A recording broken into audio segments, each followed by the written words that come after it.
If Donald Trump says jump 3 feet high and scratch your head, we all jump 3 feet high and scratch our heads. That's it. Wow. I mean, it's interesting that they might think that, but to brag about it and insist that everyone else follow it, I mean, that's a very fascinating perspective on what your job is as an elected representative of your people. Comic and self-professed libertarian Dave Smith seemed to be concerned that Donald Trump might surround himself with a bunch of neocons. But now that Donald Trump is surrounding himself with a bunch of neocons as part of his cabinet, Dave Smith seems to be falling in line. Sam Seder of the Majority Report broke all this down. We're going to take a look at clips of Sam Seder on the Majority Report. I will share my thoughts about this as well. Let's check it out together. There was no way to tell that Donald Trump had this attitude at all. Literally 4 days after the election, he appoints all these people. Dave Smith saying he's still happy he passed on the Libertarian candidate to vote for Trump despite all this, which is, that's comic. Well, what is it that he was voting on? I don't know.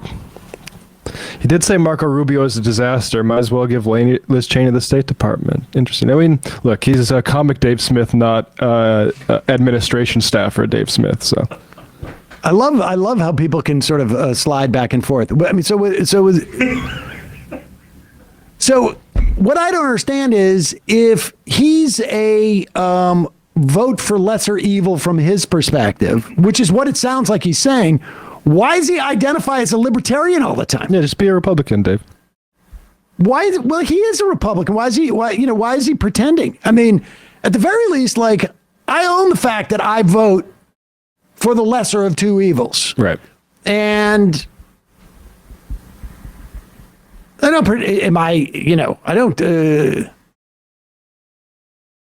try and pretend like I'm a member of another party. This is not just an ideology. I mean, he spoke at their convention. Well, to be honest, you thought about pretending to be a libertarian, but that's because you didn't care about the actual libertarianism. That's true. There have been times I've thought about the libertarian presidential nomination. I will argue. I will concede that. But Sam Seder and Matt Leck are absolutely right here. And what is it that Tom Hartman says all the time, that libertarians are just Republicans who want to smoke weed and get laid?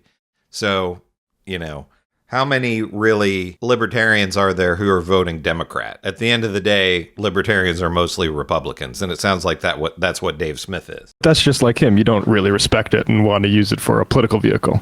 Right.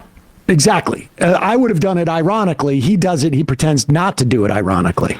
I was just revisiting our sound sheet from late May when Dave Smith was talking at the convention, the Libertarian convention, saying, I only would have, I think we just should have held the booing off, until. But the left does. Yeah. They boo people like Marco Rubio and Right. Waltz and all these other freaks. We should have held the booing off until he said something really bad. Yeah, the left would jump down the throats and try to censor Marco Rubio as he gets made the head of the State Department. Why are we acting like the left and not giving him a chance? Come on, guys. We're better than that. Antifa Lockhart, you need someone to screen IMs and calls and also promote my comments to the front of the line. It should be easy since my takes are objectively the best. Narrator, Sam, this IM situation doesn't allow me the intimacy I expect from subscription-based parasocial relationships. Andre, have you seen this clip with Representative Troy Niels calling for complete allegiance to Trump? There's tweets going across that said Elon's looking at a super PAC that will primary any Republican not loyal to Trump. So, wow. This Troy Niels is one of the absolute worst of the worst MAGA types. I mean, what a clown this guy is. But in terms of what Sam Seder is saying here about Dave Smith, we had a lot of sort of never Trumpish people saying that, hopefully he doesn't surround himself with neocons. And of course, we had all the MAGA types and most of the Republican Party saying Donald Trump is the peace candidate, blah, blah, blah.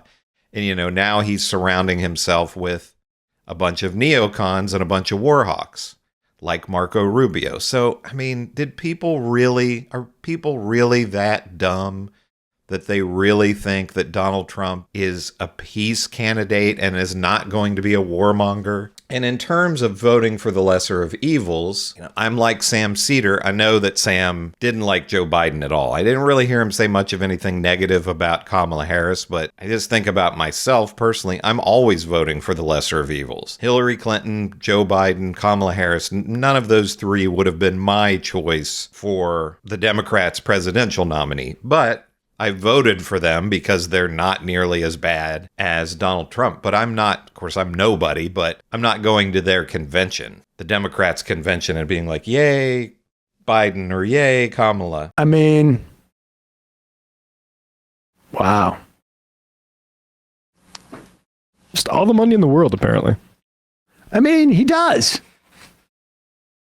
But good for him, because a lot of people with $270 billion would be like, I'm just going to go for $1 trillion. Yeah. I'm not going to spend any of it. I'd maybe spend time with one of my kids But, at least. I mean, understand, like, look, and I said this during the It's first not the Trump trans administration, but we're further down the road. I don't know if this takes us to a fascist authoritarian regime. There's a lot of clues that didn't exist in the first term, like the attempted coup to overthrow the election. And now we have the oligarchs in place where you have literally 3 billionaires who poured hundreds of millions of dollars each into Trump's election. You have a vice president whose mentor and patron, Peter Thiel, is on record saying, where it's like Weimar Germany, and we should also contemplate something different than democracy. All of these things are steps. And like I say, I don't know. I've never been in a country that became an authoritarian led country. So I don't know. But it seems to me that if you were heading in that direction, these are some of the signposts that you would pass. Things like, you can be the Senate Majority Leader if you agree to have recess, to go on recess so I can make appointments without your advice and consent on my administration. That you are going to get primaried if you disagree with me. And not only am I going to say you're going to get primaried, the richest man on the planet will bankroll it. That's what Elon Musk says. And here is, this is Congressman Troy Niels, and if you'll recall, he was the Texas rep who said he basically said Cori Bush was, paying thug money for her security. He's kind of a real apparatchik for Trump.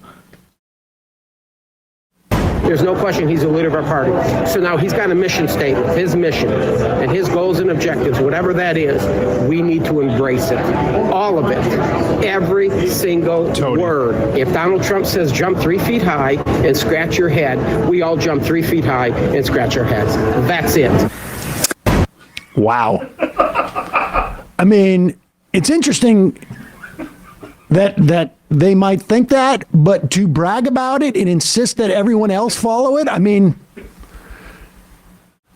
that's a very fascinating perspective on what your job is as an elected representative of your people. And this Troy Niels, like I said before, one of the worst figures in American politics right now. Imagine being such a bootlicker to say that. We're going to, if Donald Trump says jump, we're going to jump. You just say how high. I just can't imagine. And with what Sam Seder is saying here, are we going to descend into fascism? In other fascist regimes where there's so many clowns and morons involved, and I know people, who know history are going to say, yes, there were all kinds of clowns involved. And, the fact that these are morons isn't going to save us. I guess we just have to brace and hope that things, won't be too bad. The thing that I think a lot about is, are we the frogs in the boiling water that, we're not going to know until it's too late. That to me is the really scary aspect of all this. And I know for, a lot of different groups, things are scary right now, but I don't know. So what do you think about what Sam Seder has to say? What do you think about people like Dave Smith, or, is he really a libertarian? Is he just another Republican? And then what do you think about figures like Troy Niels? I mean, is that his name? Trey Niels? I've already forgotten. He's such a idiot. I can't even remember his name. But how little self-worth can you have to say this about anybody? I can't imagine, President of the United States, a boss that I worked for, anything. I would not say, you say jump, I say how high. It's just insane. Let me know in the comments what you think of all this. If you like what I'm doing and you want to see more content like this, make sure to give me a like and subscribe so I can continue to grow. This is Chris on Culture, and I will see you in the next video.